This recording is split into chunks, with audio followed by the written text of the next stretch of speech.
In the world of movies, you've got stars, you've got superstars, and then you have Rajnikanth. To his millions of fans, he's Thalaiva, the leader. He's more than just an actor, he's a phenomenon. So today, we're going to unpack just how a man from such humble beginnings became a cultural god. So that's the big question, isn't it? It's a real-life story that honestly sounds like it's straight out of one of his own movies. How on earth did a bus conductor from Bangalore build this incredible empire of fame that's lasted for almost half a century? To really get a sense of his success, let's just start with a few numbers. This one here, 26 crore rupees. That was his salary for the film Shivaji. And get this, that was way back in 2007. That paycheck made him the second highest paid actor in all of Asia at the time, right behind the one and only Jackie Chan. And look, he didn't just stumble into that status. He earned it through pure, relentless work. We're talking over 170 films in a career that stretched over 4 decades. I mean, that's not just stardom. That's an unbelievable level of longevity that very, very few actors in the world can even come close to.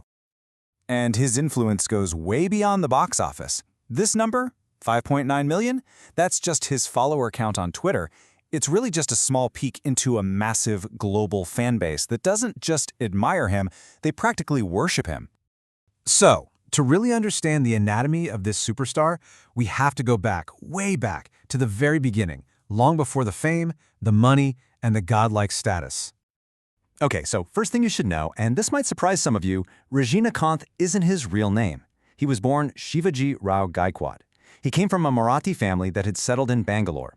His dad was a police constable, and let's just say his childhood was anything but privileged.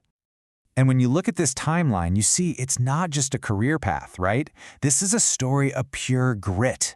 This was no overnight success. He lost his mom when he was just a kid and had to fight for everything.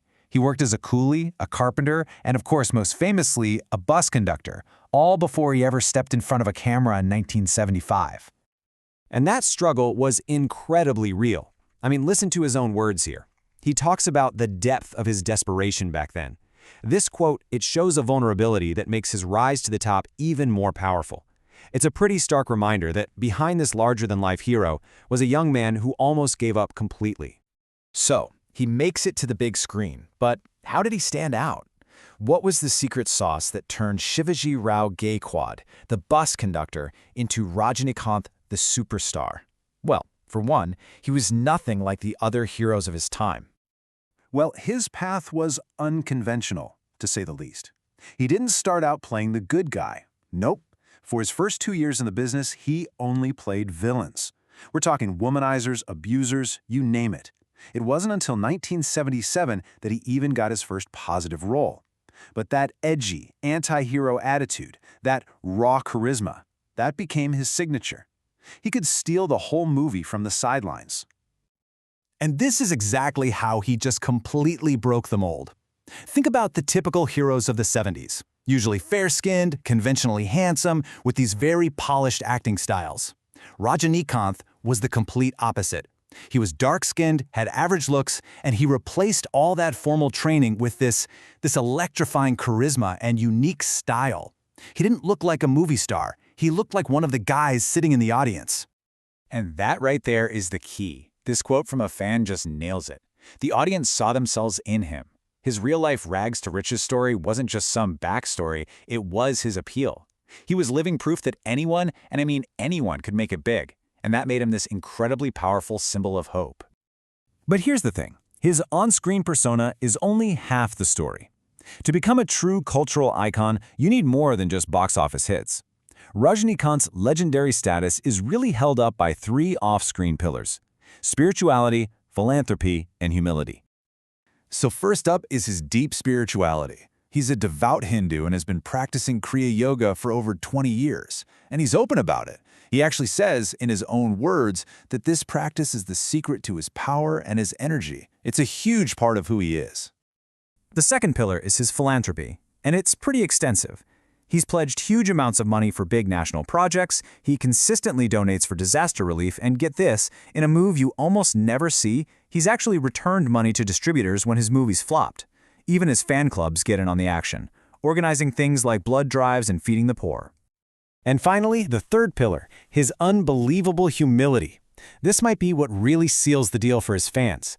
In an industry that's obsessed with image, he's famous for showing up in public just as himself. No makeup, no hairpiece, nothing. It creates this powerful, stark contrast between the simple man, Shivaji Rao, and the larger-than-life superstar, Rajnikanth. So when you put it all together, the relatable hero on screen and the spiritual, generous, humble man off screen, you really start to understand the foundation of his incredible legacy. And it's a legacy that's actually become a lesson for the next generation. And I mean that literally. His life story was included in a school textbook under the title From Bus Conductor to Superstar. It was part of a curriculum on the dignity of work. So his journey isn't just entertainment, it's being taught as a formal lesson in perseverance to school kids. How amazing is that? But, being that famous means your words carry a ton of weight, and that has led to some serious controversy, especially when it comes to politics.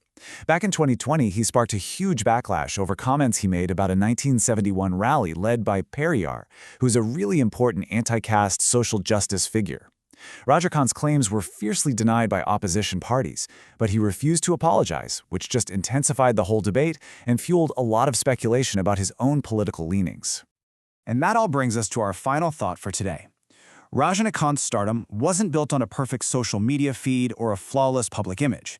It was built on raw style, an incredible story of hope, and a sense of authenticity that just connected with millions. And it leaves us with this one big question. In our modern world of carefully curated celebrities, could a superstar like him ever be created again?